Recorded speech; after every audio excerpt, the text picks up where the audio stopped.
You know, we give great credit to Greg Palast for breaking this story. This story is an outgrowth of the email caging list story. This is the progression of the story that Greg Palast had in Armed Madhouse, where he clearly has copies of Tim Griffin's email with the subject caging lists and an attachment called caging lists attached. You know.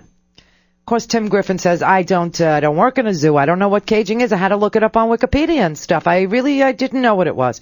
And, started crying because he had to resign his job as the installed, hand-picked U.S. attorney without Senate confirmation under the Patriot Act.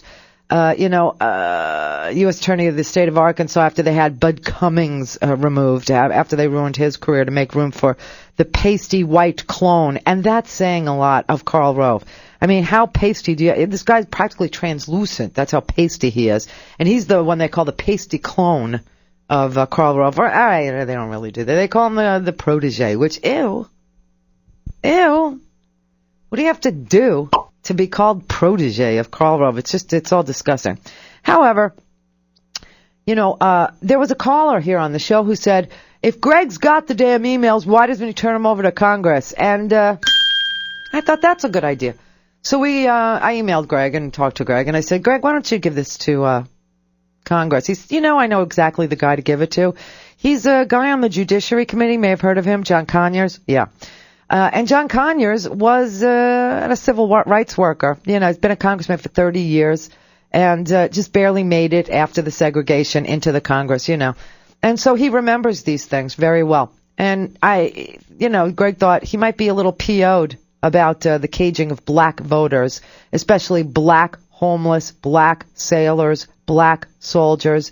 It might hit a nerve with him, And, of course, he did go to Washington, and he did turn over those emails to John Conyers in the House. Guess John Conyers has some friends in the Senate, too. Walked across the Capitol, went to see, a couple senators, and, Bobby Kennedy, who has Ring of Fire on this network on the weekends, was saying, if this happened, this is a felony. This email is proof of a felony. There's so many laws that were broken. It's just absolutely unconscionable. And he's been saying that for a really long time. Well, it looks like Senator Kennedy, Bobby's uncle, wrote a little letter with Senator Whitehouse of Rhode Island. And, this is the White House I'm talking about. He wrote a letter to the White House, the two of them, about these caging lists. And the letter says it's to Attorney General Alberto Gonzales. Yeah. Dear Attorney General Gonzales, don't get used to the name, is what I would have wrote after that, but then I'm disrespectful. So, Dear Attorney General Gonzales, don't get used to it. We write to request that the Department of Justice promptly investigate allegations that the Republican National Committee engaged in vote caging during the 2004 elections. We also ask that you investigate whether any department officials were aware of the allegations that Tim Griffin had engaged in caging when he was appointed U.S. State's Attorney for the Eastern District of Arkansas, and whether appropriate action was taken. I don't think that's unreasonable.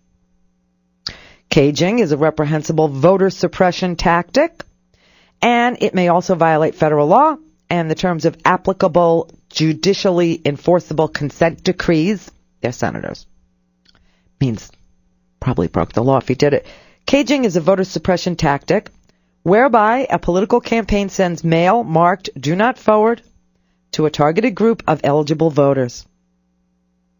A more aggressive version involves sending mail to a targeted group of voters with instructions to sign and return an acknowledgement card.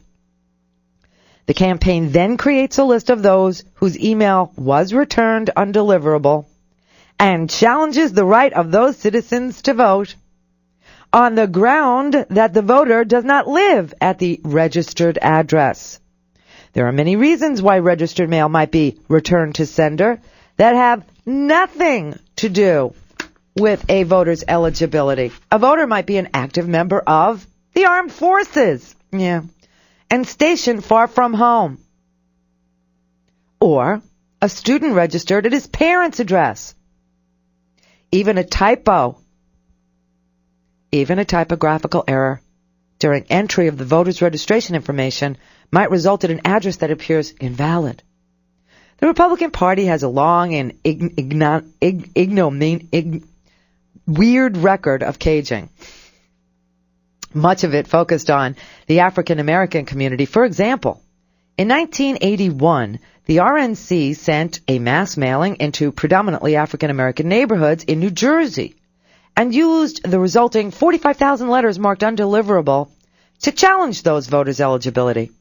In 1986, the RNC used similar tactics in an effort to disenfranchise roughly 31,000 voters, most of them African American, in Louisiana.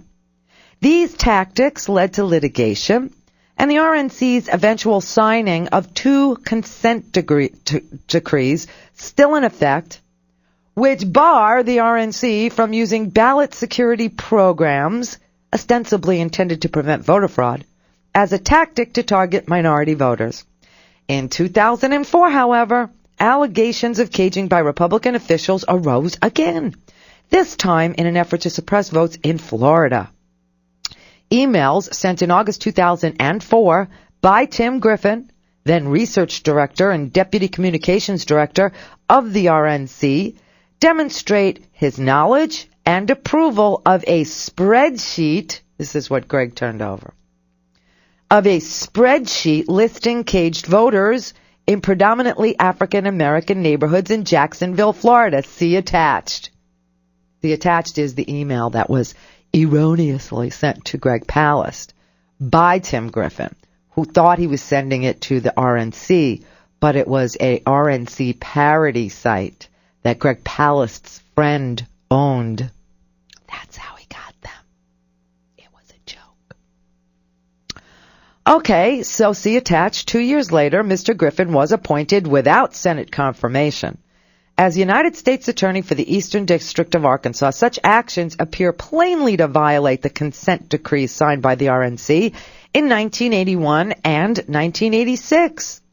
We're asking that you investigate whether these circumstances, Mr. Griffin or others, may have also violated the Voting Rights Act, the National Voter Registration Act, the Mail Fraud Statute, or any other federal statute. Just for good measure. Because, you're the law and order people. You would like the law, right? It also appears that high-ranking officials in the department knew of Mr. Griffin's involvement in caging. Monica Goodling recently testified to the House Judiciary Committee that she discussed concerns about Mr. Griffin's involvement in caging with Deputy Attorney General Paul McNulty during a session to prepare for Mr. McNulty's congressional testimony. It's very disturbing to think that department officials may have approved the appointment of a United States attorney knowing that he engaged in racially targeted vote caging. Moreover, it's very disturbing to think that senior officials were aware of this practice and did nothing to refer their information to relevant officials within the Justice Department for investigation and a determination as to whether it was a violation of a consent decree or law within the department's jurisdiction to enforce. We therefore ask the Office of the Inspector General and the Office of Professional Responsibility to conduct an investigation to determine who in the Department of Justice knew about Mr. Griffin's potentially unlawful activity before he was named interim U.S. Attorney, and whether appropriate action was taken on that knowledge, and to recommend whatever action is appropriate. At a time when the department's political independence and its commitment to enforcement of civil rights statutes have been called into doubt, they're so polite. It is vitally important that the department thoroughly investigate these allegations of unlawful voter suppression and the apparent failure of department employees to forward to the appropriate authorities information they had about this practice. Sincerely, Edward M. Kennedy, U.S. Senator, Sheldon Whitehouse, U.S. Senator. Copy to the Solicitor General, to the Assistant Attorney General, Criminal Division, to the Assistant Attorney General, Civil Rights Division, to Glenn Fine, the Inspector General, and to H. Marshall Jarrett, Director of the Office of Professional Responsibility. Well, boo-hoo, Tim Griffin started crying when he was confronted with questions about this thing. And I got that little clip and sent it to Greg, and Greg wrote, "Boo-hoo, I made Tim Griffin cry the tears of a clone."